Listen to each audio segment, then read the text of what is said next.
ആണ് എൻ്റെ വീട്. ഞാൻ നിങ്ങൾ ദയവ് ചെയ്ത് ഞാനൊരു പത്രക്കുറിപ്പ് തന്നിട്ടുണ്ട്. അത് ആദ്യത്തെ പേജെങ്കിലും നിങ്ങളൊന്ന് വായിക്കണം, ഒന്ന് മനസ്സിരുത്തി ഒന്ന് വായിക്കണം. കാരണം ഞാനൊരു സമരത്തിന് തുടക്കം കുറിക്കുകയാണ്.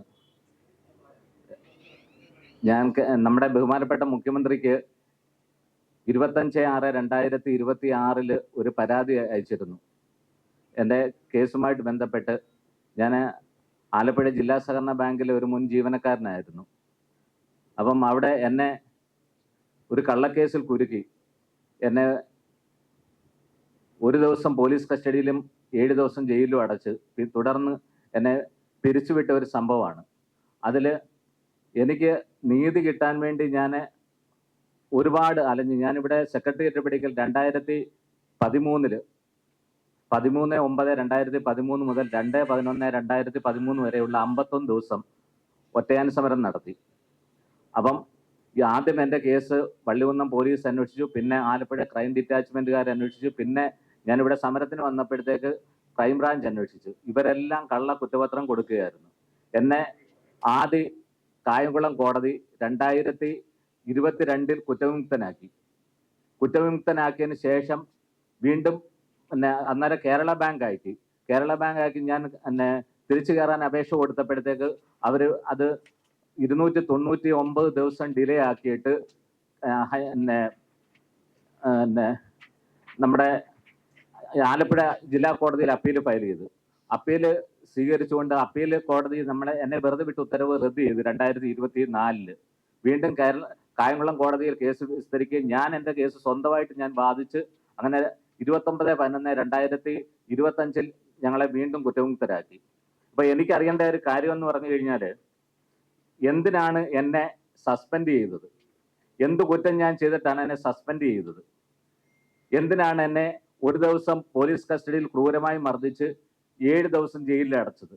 അപ്പം ഈ കേരള ഹൈക്കോടതിയെയും ഗവൺമെന്റിനെയും തെറ്റിദ്ധരിപ്പിച്ചുകൊണ്ടിരിക്കുകയാണ്, കള്ളത്തരങ്ങൾ പറഞ്ഞ് തെറ്റിദ്ധരിപ്പിച്ചുകൊണ്ടിരിക്കുകയാണ്. എൻ്റെ സസ്പെൻഷൻ അവർ പറയുന്ന ഡേറ്റ് 18/4/2009 എന്നാണ്. അത് തെറ്റാണ്. എന്നെ സസ്പെൻഡ് ചെയ്തിരിക്കുന്നത് 18/2/2009 അപ്പോൾ 18/2/2009 എൻ്റെ ഏറ്റവും അവസാനം ഞാൻ എൻ്റെ പിരിച്ചുവിടൽ ഉത്തരവ് തന്നിട്ടുണ്ട്. ആ പിരിച്ചുവിടൽ ഉത്തരവിൻ്റെ 4-ാം പേജിൽ 11 പറയുന്നത് എന്നെ പ്രഥമ ദൃഷ്ട്യാ കുറ്റക്കാരനായി കണ്ട് 18/2/2009 പോലീസ് കസ്റ്റഡിയിൽ എടുത്തുകൊണ്ടാണ് എന്നെ സസ്പെൻഡ് ചെയ്തതെന്നും 54/2009 നമ്പർ FIR ഞാൻ പ്രതിയാണെന്നുമാണ്. എന്നാൽ ഈ ബാങ്ക് കൊടുത്തേക്കുന്ന പരാതിയിലോ FIR ഞാൻ പ്രതിയല്ല. അങ്ങനെ പ്രതിയല്ലാത്ത എന്നെ എങ്ങനെയാണ് ഈ 18/2/2009 എന്നെ സസ്പെൻഡ് ചെയ്തിരിക്കുന്നത്? അപ്പൊ എൻ്റെ സസ്പെൻഷൻ നടപടി തെറ്റാണ്. അതുകൊണ്ട് തുടർന്നുള്ള നടപടികളും തെറ്റാണ്. ഇപ്പൊ കേരള ബാങ്ക് ഗവൺമെന്റിന് കൊടുത്തിരിക്കുന്ന, രജിസ്ട്രാർക്ക് കൊടുത്തിരിക്കുന്ന മറുപടി എന്ന് പറഞ്ഞു കഴിഞ്ഞാൽ ആഭ്യന്തര അന്വേഷണം നടത്തിയാണ് എന്നെ പുറത്താക്കിയിരിക്കുന്നത്. ആഭ്യന്തര അന്വേഷണം നടത്തിയാണ്. 2 പ്രാവശ്യം കോടതി കുറ്റവിമുക്തനാക്കി. അങ്ങനെയാണെങ്കിൽ ആഭ്യന്തര അന്വേഷണത്തിലെ തെളിവുകൾ കോടതിയിൽ ഹാജരാക്കിയായിരുന്നെങ്കിൽ എന്നെ ശിക്ഷിക്കുമായിരുന്നില്ലേ? അപ്പം ഈ കള്ളത്തരം പറഞ്ഞ് ഞാൻ MCOM MBA വരെ ഗവൺമെന്റിന്റെ സഹായത്തോടെ പഠിച്ചു വന്ന ഒരാളാണ്. അപ്പൊ ഞാൻ ബാങ്കിൽ വന്നപ്പോഴാണ് ഒരു മുൻ ജീവനക്കാരിയെ പിരിച്ചുവിട്ടിട്ട്, മുക്കുവണ്ടം പണയം വെച്ച കേസിൽ പിരിച്ചുവിട്ടിട്ട് അവരെ ക്രൂരമായിട്ട് കൊന്നു.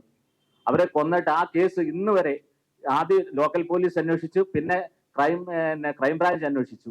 ഇന്ന് വരെ ആ കേസിന്റെ പ്രതികളെ പിടിച്ചിട്ടില്ല.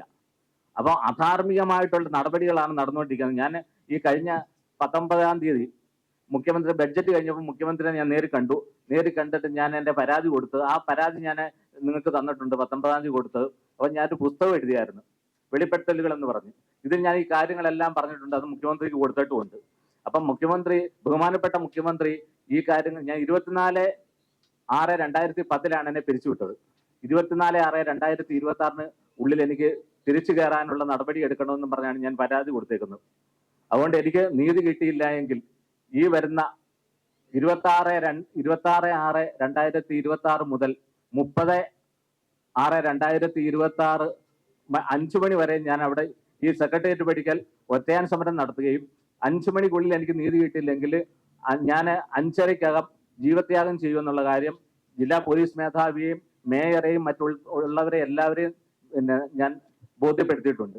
അതുകൊണ്ട് എനിക്ക് നീതി കിട്ടാൻ വേണ്ടി ബഹുമാനപ്പെട്ട മുഖ്യമന്ത്രിയും ബഹുമാനപ്പെട്ട സഹകരണ വകുപ്പ് മന്ത്രി ഇടപെടണമെന്നും ഈ കള്ളത്തരങ്ങൾ എഴുതിയ ഈ കേരള ബാങ്ക് ഭരണസമിതിയെ പിരിച്ചുവിടണമെന്നുമാണ് എൻ്റെ ആവശ്യം. അതുപോലെ തന്നെ തങ്കമണിയുടെ ഈ ജില്ലാ സഹകരണ ബാങ്കിലെ മുൻ ജീവനക്കാരി തങ്കമണിയുടെ കൊലപാതകം CBI അന്വേഷിക്കണം.